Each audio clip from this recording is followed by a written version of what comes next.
Hi, I'm Josh Elliott for CTVnews.ca, and I'm here with Dr. Marla Shapiro, our CTV News medical contributor.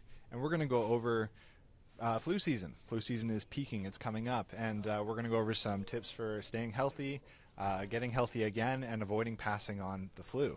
So, Dr. Marla, why is flu season peaking now? This is typically when flu season peaks. Think about a church steeple. So this is typically the time of year when we begin to see things peaking January through February, end of December or so. But what's different this season is that when we look at the multiplicity of the strains that we have circulating, usually A begins to come down at the end of January, February, and B begins to peak. But we've seen B circulating unusually so since the fall.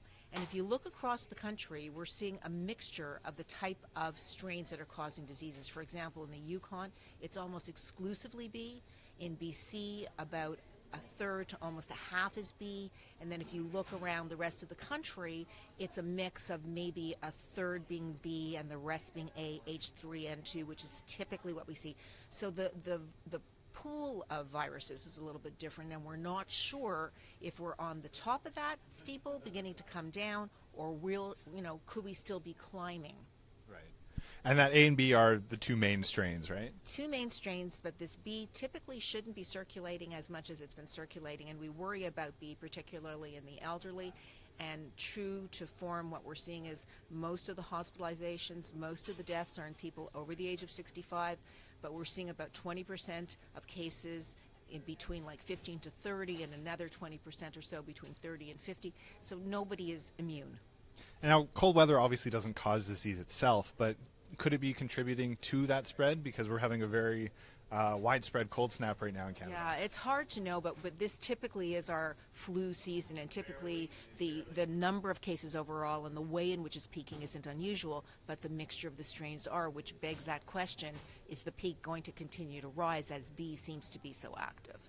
Now, obviously, the best way to avoid this is to get the flu shot. How effective is this year's flu shot, and what tips would you give if people haven't got it yet? Is it too late? It's not too late to get the flu shot, and we won't really know how effective the flu shot is for at least another month. We're assuming that it may not be the best match this year, which doesn't mean that, oh, I should give up and never take the flu shot, because we know that for individuals who do get the flu shot, typically the flu, if they get it, is a little bit milder and not as severe. So it's one thing to have the flu and be sick. It's another thing to get the flu, have complications, and then have a concern of the risk of death associated with it. So other than just getting the flu shot, what are some things you can do, maybe if you're taking public transit or just out in public, what are little things you can do to avoid picking up disease? So, first of all, if you're sick, stay home. And for many people who have the flu, riding it out at home is all they really need to do. It's really, anyone who has an underlying chronic disease that we worry about who can get into secondary complications. So you want to be aggressive about that. Wash your hands, wash your hands, wash your hands. If you're going to sneeze, we've taught everybody how to sneeze into their sleeve. But hand washing is so critical. People forget about the fact that they touch a surface, then they rub their nose or they rub their eyes, and we self-inoculate. So that is the single most important thing. And understanding the difference between a cold and a flu, so you know how serious to take it, is also important. And can you tell us that difference? Because sometimes, you feel down under the weather, you're just like, I better stay home, but it's not always clear to some people what they have. So the flu usually comes on aggressively, associated with a fever. Colds typically don't have fever in adults. A lot of muscle fatigue, shaking chills in many people, body aches. That also is a hallmark of the flu. Sometimes headache and nausea is associated with it. A dry, irritable cough can be associated with it. But a cold tends to be more mild, lingering. Most people don't get a fever. The shaking chills and those severe muscle aches, that's the hallmark difference between the two. Okay, so cold is, sinuses and chest, but flu is everything. Yeah, just so you guys know. You know when you had a cold. A summer, a summer cold is so irritating, but a flu really is concerning because of the period of contagiousness as well. Particularly young people, they tend to ride it out more. Emergency rooms are being overwhelmed right now, so don't go to your emergency room unless you really have a reason to. Shortness of breath, or you have an underlying chronic disease like asthma or heart disease. You're the people that are at risk. You need to be seen. But if you're young and healthy and have influenza, the last place you want to do is burden an overburdened emergency room.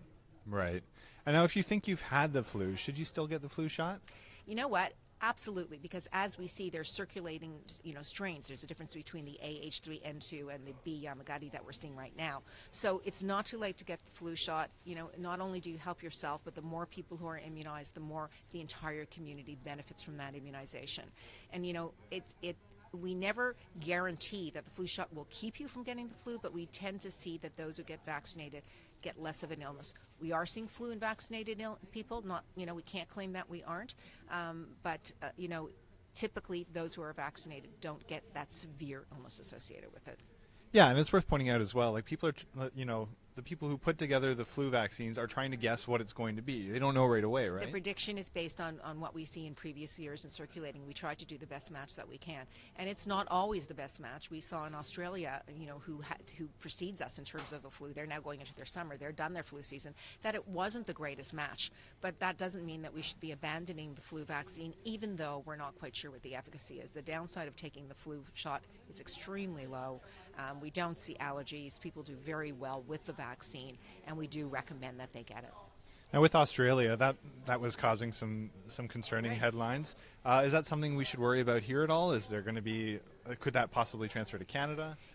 Well, we're talking about the efficacy of the flu vaccine, and it wasn't all that efficacious there. So we'll have to see. Every country tends to be different. Even now, if you look across our own country, province to province, the circulating strains are different. So we only know once the season is over, and we could look back and say, how did we do? But, every year, that's why we say get the flu shot. Some years are a great match, some years not so much, but it doesn't mean that you should abandon getting your flu shot. So it's still available in pharmacies, your family doctors, public health clinics. It's free in Canada for everybody over the age of 6 months. Highly recommended. And the peak is possibly just around the corner if we're not already there. So yeah, we think we're in the middle of the peak. We may still be climbing. We're not going to know until we see it, if we're on the downside of that steeple. Okay, thank you so much, Dr. Marla. All right, thank you, everybody, as well. And please check out our website. We have more on this, and Dr. Marla will be on CTV News Channel very soon as well. Thank you. I've been Josh Elliott. Bye.